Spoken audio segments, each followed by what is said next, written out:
तुबा फहद और आप लोग देख रहे हैं आपका अपना channel Tuba Fahad channel. I hope आप लोग सब ठीक होंगे। आज जो है मैं आप लोगों को फ़िज़िक्स की डेफिनेशंस और उसकी ब्रांचेस करवाऊँगी। आज 9th वाले को फ़िज़िक्स का फर्स्ट चैप्टर है। इंशाअल्लाह ताला हम वो स्टार्ट करेंगे। और कल के लिए माज़रत आप लोग से सॉरी कि जो है कल मैं वीडियो अपलोड नहीं कर सकी due to the personal reason. इंशाअल्लाह ताला रेगुलर अब वीडियो अपलोड होगी। Let's start our work. Okay, introduction of physics पे आते हैं। सबसे पहले हम कि जब हम जो है इंट्रोडक्शन ऑफ फिज़िक्स सीख रहे हैं आपके पास, तो उससे पहले हम कुछ चीज़ों को डिस्कस करेंगे। जैसे ये दुनिया जब बनी हमारे पास, तो ये दुनिया कैसे बनी।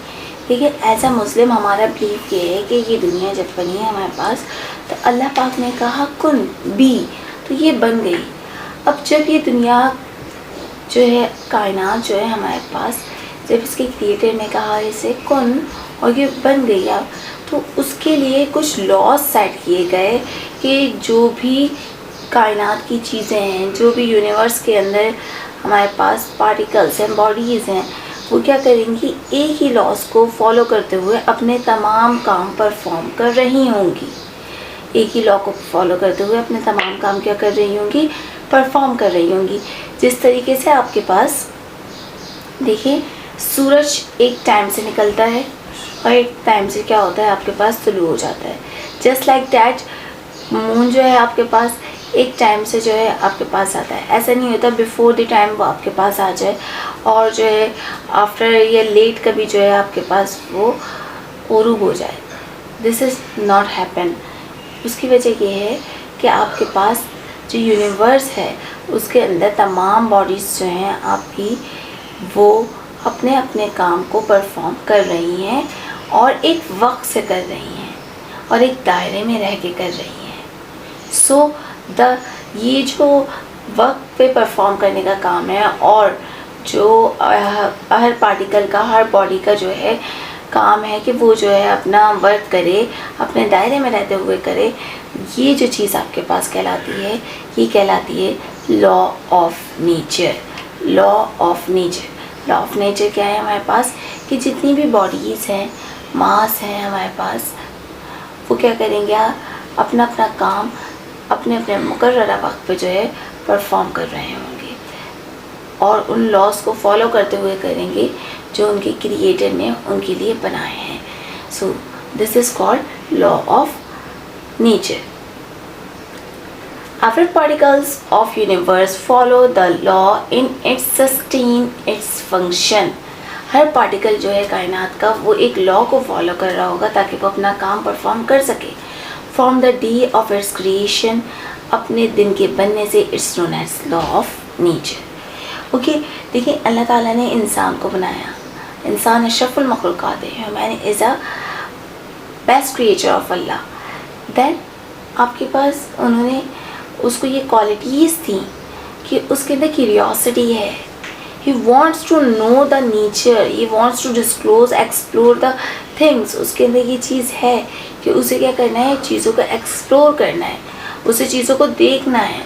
तो ये जो उसकी क्वालिटी है चीज़ों को एक्सप्लोर करने वाली, उसने उसको बताया कि आपके तरफ बहुत सारी चीज़ें हैं, आपके इर्द गिर्द, आपके सराउंडिंग बहुत सारी चीज़ें हैं which is working like that। कुछ चीज़ें हैं जो कि हीटअप हो जाती हैं, कुछ चीज़ें आपके पास हीटअप नहीं होती हैं, कुछ चीज़ें जल के ऐश बन जा रही हैं और ख़त्म हो जा रही हैं आपके पास, और कुछ चीज़ें बिल्कुल भी हीट को कैच नहीं कर रही हैं। सन आ रहा है, सन जा रहा है आपके पास एक मुकर्रर वक्त से। तो ये जो उसके अंदर उसने अपने इर्द गिर्द होते हुए सारी चीज़ों को देखा है, तो उस चीज़ ने इसके अंदर क्या कर दी है आपके पास, उसको अब ये कैसे हो रहा है, कि क्यों हो रहा है, ये सब जानने के लिए उस ह्यूमन बीइंग के अंदर क्यूरियोसिटी हुई कि ये सब कैसे हो रहा है। उसे फाइंड आउट किया गया, उसे देखा गया, ठीक है ना।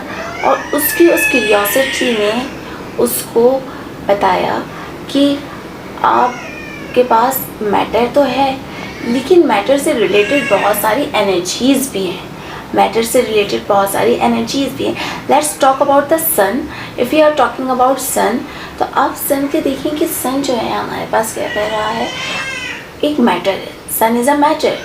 मैटर के साथ साथ वो हमें क्या दे रहा है, हीट एनर्जी दे रहा है, लाइट एनर्जी दे रहा है। तो जो सन का रिलेशन है वो किससे है, एनर्जी से है, लाइट एनर्जी से और हीट एनर्जी से। Got it.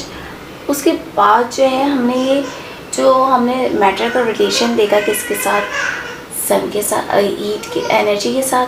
तो हमने इस ब्रांच को जिसमें हमने मैटर का रिलेशन देखा है एनर्जी के साथ, उस ब्रांच को हमने क्या कहा, फिज़िक्स।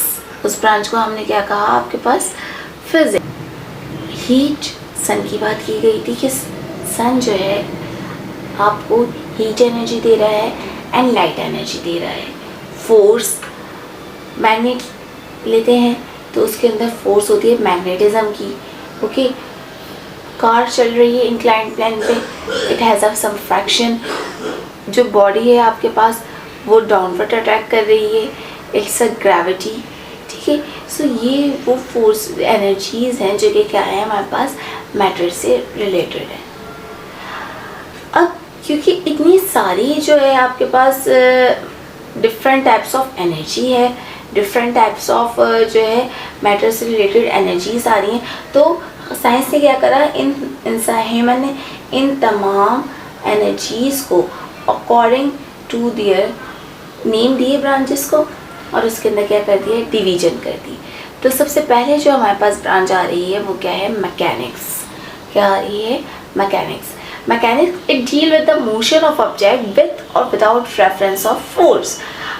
बॉडीज़ का मूव करना हमारे पास, देखिए अर्थ मूव कर रही है, ओके, और एटम्स, पार्टिकल्स मूव कर रहे हैं, रॉकेट्स मूव कर रहे हैं, एरोप्लेन मूव कर रहे हैं। तो बॉडीज़ जो कि मूव कर रही हैं, मोशंस जिन बॉडीज़ में होगा उनकी जो स्टडीज़ करेंगे हम मैकेनिक्स में करेंगे। सम टाइम फोर्सेस को देख रहे हैं विद फोर्सेस, और सम टाइम जो है हम विदाउट फोर्सेस। नेक्स्ट आ जाते हैं आपके पास इलेक्ट्रिसिटी। इलेक्ट्रिसिटी देखिए नाम से ही पता चल रहा है कि हम इसके बारे में उन डिवाइसेस, उन एप्लीकेंसेस की बातें करेंगे या फिर उस प्रोसेस की बात करेंगे जिसके थ्रू क्या हो रहा होगा आपके पास, जो इलेक्ट्रिसिटी को प्रोड्यूस कर रही होंगी। यहाँ मैं आपको अगर इस डायग्राम को हम क्लियरली देखें तो यहाँ जो है ये वायर है, ये आपकी आर्टरीज और वेन की तरह वर्क कर रही हैं। इसमें इलेक्ट्रिक चार्जेस मूव कर रहे हैं, वो ब्लड की तरह है। जैसे हमारी बॉडी में ब्लड है, ब्लड मूव कर रहा है, इसी तरीके से इन वायर्स में इलेक्ट्रिक चार्जेस मूव कर रहे हैं। ये वायर आपके पास जो है एज आ आर्टरीज और वेन वर्क कर रही है। जैसे ही हम स्विच ऑन करते हैं हमारे पास इलेक्ट्रिक चार्जेस मूव करना, फ्लो करना शुरू कर देते हैं। तो ये जो इफ़ेक्ट है इन चार्जेस के मूव करने से हमारे पास जो बल्ब है वो क्या हो गया, ऑन हो गया है। ये जो चार्जेस हैं इसकी वजह से हम इफ़ेक्ट क्या देख रहे हैं कि जो हमारे पास बल्ब है वो ऑन हो गया है। तो ये इसके इफ़ेक्ट और जो चीज़ें एग्जिस्ट करी हैं, इसकी प्रॉपर्टीज़ इलेक्ट्रिक चार्जेस की, वो तमाम चीज़ें किस में डिस्कस होंगी, आप इलेक्ट्रिसिटी के अंदर डिस्कस होंगी। इलेक्ट्रोमैग्नेटिज्म, इलेक्ट्रोमैग्नेटिज्म इस ब्रांच के अंदर देखिए नाम से ही पता चल रहा है आपको कि इलेक्ट्रोमैग्नेटिज्म, इलेक्ट्रिसिटी और मैग्नेट की कम्बिनेशन को आप इसके अंदर देखेंगे कि आप किस तरीके से जो है इलेक्ट्रिसिटी के अंदर मैग्नेटिज्म से, ये दिस इज़ नॉट मीनिंग कि आप इधर मैग्नेट को देखोगे, नो। यहाँ हम देखेंगे कि किस तरीके से जब इलेक्ट्रिसिटी किसी भी बॉडी से पास हो रही है तो वो बॉडी आपके पास जो है कैसे बिहेव करिए, एज अ मैग्नेट बिहेव करिए। उसके अंदर कौन सी प्रॉपर्टीज़ आ रही हैं, मैग्नेटिज्म प्रॉपर्टीज़ आ जा रही हैं। देखिए यहाँ आपको डायग्राम बता रही है, जिस तरीके से आपने स्विच ऑन किया, स्विच ऑन होते ही यहाँ से करंट पास हुआ, इस बैटरी से करंट पास होते ही आप देखिए ये नैल पे इन्होंने वायर को जो है कवर किया है ताकि इस नैल में से करंट जो है पास हो। जैसे ही नैल में से करंट पास होने लगा, इलेक्ट्रिक चार्जेस फ्लो करने लगे, ये जो नैल है ऐसा मैग्नेट वर्क करने लगा है, इसने नीचे से मेटल्स की जो पिन्स हैं उसे अपनी तरफ क्या कर लिया, अट्रैक्ट कर लिया। उसकी वजह ये है क्योंकि यहाँ जब करंट पास होगा इस नैल से, जब इस नैल से करंट पास होने लगा तो इसकी गिर्द क्या करना शुरू कर दिया। देखिए बाज़ दफ़ा जब किसी को करंट लगता है या कोई आयरन रॉड जो है आप करंट की तरफ किसी वायर पर डालते हैं तो कहा जाता है खींच लिया, करंट ने उसको अपनी तरफ खींच लिया। तो करंट के अंदर क्योंकि ऐसा होता है कि जब भी किसी मेटल में से करंट पास होगा, करंट इलेक्ट्रोमैग्नेटिक फील्ड क्रिएट कर लेगा और जो बॉडी होगी आपके पास वो मैग्नेटिक प्रॉपर्टीज़ रखने लग जाएगी। लेकिन जैसे ही स्विच ऑफ कर दिया जाता है करंट को, उसके अंदर से ये इलेक्ट्रोमैग्नेटिक प्रॉपर्टीज़ ख़त्म हो जाती हैं। Got it?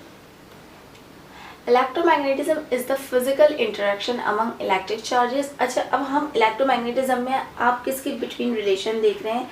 आप रिलेशन देख रहे हैं electric charges, magnetic moments and the electromagnetic field. Electromagnetic field बहुत इंपॉर्टेंट है। इलेक्ट्रोमैग्नेटिक फील्ड आपको अगर सिंपल वर्डिंग में बताई जाए तो इलेक्ट्रोमैग्नेटिक फील्ड वो रेंज होगी नैल की कि कहाँ तक जो है वो अपनी बॉडी को एज अ मैग्नेट वर्क करेगा, कहाँ तक उसकी बॉडी जो है चीज़ों को अट्रैक्ट करेगी। वो जो उसका एरिया होगा वो कहलाएगा आपके पास इलेक्ट्रोमैग्नेटिक फील्ड। ये इन द फॉर्म होगी, समटाइम्स स्लो भी हो सकती है, समटाइम बहुत हाई भी होती है। It depends on the current, electricity. Now nuclear physics. Nuclear physics में आप स्ट्रक्चर, प्रॉपर्टीज़ और रिएक्शन देखेंगे किसी भी एटम के न्यूक्लियाई के। न्यूक्लियर फिजिक्स के अंदर आप जो है किसी भी एटम के न्यूक्लियाई का स्ट्रक्चर देखेंगे, उसकी प्रॉपर्टीज़ देखेंगे और उसका रिएक्शन देखेंगे। नेक्स्ट मूव करते हैं प्लाज्मा फिजिक्स। पहले तो मैं आप लोगों को ये बताऊं कि प्लाज्मा क्या है। आप लोग को ये कॉन्सेप्ट क्लियर होना चाहिए कि प्लाज्मा क्या है। देखिए एग्जाम्पल ऑफ प्लाज्मा दी हुई है आपके पास ये तमाम, यानी कि प्लाज्मा आपके पास मोस्टली किस फॉर्म में होगी, लाइट की फॉर्म में होगी। प्लाज्मा आपके पास किस में होगी, लाइट की फॉर्म में। प्लाज्मा आपके पास गैस की ही एक फॉर्म है, जो है प्लाज्मा आपके पास गैस की एक एक्साइटेड फॉर्म है। जब गैस को हीटअप कर दिया जाएगा, जब गैस को क्या कर दिया जाएगा, हीटअप कर दिया जाएगा, तो उस वक्त उसके जो पार्टिकल्स होंगे वो एक्साइटेड हो जाएंगे। उसके पार्टिकल्स क्या हो जाएंगे, एक्साइटेड हो जाएंगे। और एक्साइटेड होने पे इलेक्ट्रॉन जो है एटम को छोड़ देगा, यानी कि इलेक्ट्रॉन जो है न्यूक्लियस के यहाँ से मूव कर जाएगा और कैटायन अलग हो जाएगा। आपका जो पॉजिटिव पोर्शन है, जो उसका न्यूक्लियस है, वो अलग हो जाएगा और इलेक्ट्रॉन आपके पास जो है सेपरेट हो जाएगा। एक्साइटेड फॉर्म में इस तरीके से होगा गैसियस की। तो ये जो सेपरेशन होगी इलेक्ट्रॉन और कैटायन की, ये क्या फॉर्म करेगी, आपके पास प्लाज्मा फॉर्म करी होगी। They form of plasma. ठीक है। अब लाइटनिंग आपके पास एक कॉमन एग्जाम्पल है, वेल्डिंग आर्क आपके पास कॉमन एग्जाम्पल है, नियॉन साइंस भी आप लोगों ने देखे हुए हैं। ये कॉमन एग्जाम्पल है जो आपके जो है सराउंडिंग में होती है। This is the form of plasma. और प्लाज्मा को फोर्थ स्टेट ऑफ मैटर भी कहा गया है और ये हमने केमिस्ट्री में भी डिस्कस किया था। तो यहाँ पे हम इस प्लाज्मा के बारे में स्टडी करेंगे। Bare nuclei, nuclei without electron. मैंने आपको बताया कि जो है न्यूक्लियाई कैटायन अलग हो जाएगा और इलेक्ट्रॉन अलग हो जाएगा आपके पास। तो जो है बेयर न्यूक्लियाई यानी कि इलेक्ट्रॉन नहीं होगा, इलेक्ट्रॉन सेपरेट होगा और कैटायन अलग होंगे। तो हम इसको डिस्कस करेंगे, इसकी प्रॉपर्टीज़ को डिस्कस करेंगे, ये किस तरीके से फॉर्म होते हैं, इनको डिस्कस करेंगे प्लाज्मा फिजिक्स के अंदर। बायोफिजिक्स। बायोफिजिक्स नेम से पता चल रहा है आपको। बायोफिजिक्स के अंदर आप जो है तमाम वो थ्योरीज और मेथड अप्लाई करेंगे किसके ऊपर, बायोलॉजिकल सिस्टम के ऊपर। बायोलॉजिकल सिस्टम के ऊपर आप वो तमाम जो है मेथड अप्लाई करेंगे ताकि जो है जिस तरह देखें डीएनए है, अब तक डीएनए का ये नहीं पता था कि डीएनए के अंदर भी जो है करंट प्रॉपर्टीज़ हैं। कौन सी प्रॉपर्टीज़ हैं, करंट प्रॉपर्टीज़ हैं। तो ये जो आपको ये पता चला कि डीएनए के अंदर करंट प्रॉपर्टीज़ हैं और इसके बारे में और बहुत सारी चीज़ें रिवील हुई, वो किसके थ्रू हुई हैं, बायोफिजिक्स के थ्रू हुई हैं। वो किसके थ्रू हुई हैं, आपके पास बायोफिजिक्स के थ्रू हुई हैं। Biophysics is the field that applies the theories and method of physics to understand how biological system work. इसके अंदर जो भी होगा मैथमेटिकल वर्क होगा कैलकुलेशंस होंगी वो होगी बायोफिजिक्स के अंदर। एस्ट्रोफिजिक्स पे आ जाते हैं। Astrophysics is a branch of space science. Space जो है हमारे पास उस साइंस के अंदर, यानी कि जो यूनिवर्स है, यूनिवर्स के अंदर हैवली बॉडीज़ जो मूव कर रही हैं, जब हम उन्हें डिस्कस करेंगे तो वो हम किस में डिस्कस करेंगे, एस्ट्रोफिजिक्स के अंदर डिस्कस कर रहे होंगे। That applies the law of physics and chemistry to seek to understand the universe and our place in it. The field explores topics such as the birth, life and death of stars, planet. अब इसके अंदर हम जो है planets को discuss करेंगे कि वो किस तरीके, कौन सा प्लैनेट कहाँ है।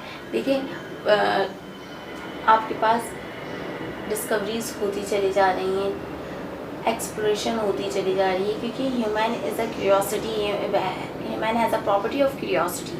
उसके अंदर ये प्रॉपर्टी है कि उसे चीज़ों का क्या रहता है, तजस्सुस रहता है, तो वो चीज़ों को एक्सप्लोर करता चला जा रहा है। तो इसी तरीके से स्पेस में भी वर्क हो रहा है, देखा जा रहा है कि कौन से न्यू प्लैनेट्स आते हैं, कौन से स्टार्स बनते हैं, कौन से डेथ हो जाते हैं, गैलेक्सीज़ के बारे में जो है बहुत अच्छे से डिस्कस हो रहा है। और दूसरे अदर जो यूनिवर्स में जो फोर्सेस हैं आपके पास, कि क्यों इतनी हैवली बॉडी किस तरीके से यूनिवर्स के अंदर मौजूद है और वो एक ही सर्किल में मूव कर रहे हैं, वो एक दूसरे से टकराते नहीं हैं, वो गिरते नहीं हैं। तो इन तमाम चीज़ों का जो डिस्कशन होगी वो आपके पास किस में होगी, एस्ट्रोफिजिक्स के अंदर होगी। इन तमाम चीज़ों को जो हम स्टडी करेंगे वो किस में करेंगे, एस्ट्रोफिजिक्स में कर रहे होंगे। आज का टॉपिक आप लोगों का यहीं तक है। इंशाअल्लाह ताला importance of physics in daily life, और इसके आगे जो हम डिस्कस करेंगे, जो इसके मेथड्स हैं, साइंटिफिक मेथड्स वगैरह, वो इंशाअल्लाह ताला नेक्स्ट क्लास में करेंगे। टिल देन अपना ख्याल रखिएगा। अल्लाह हाफ़िज़। लाइक करें, सब्सक्राइब करें और चैनल को स्टूडेंट्स के साथ ज़रूर शेयर करें।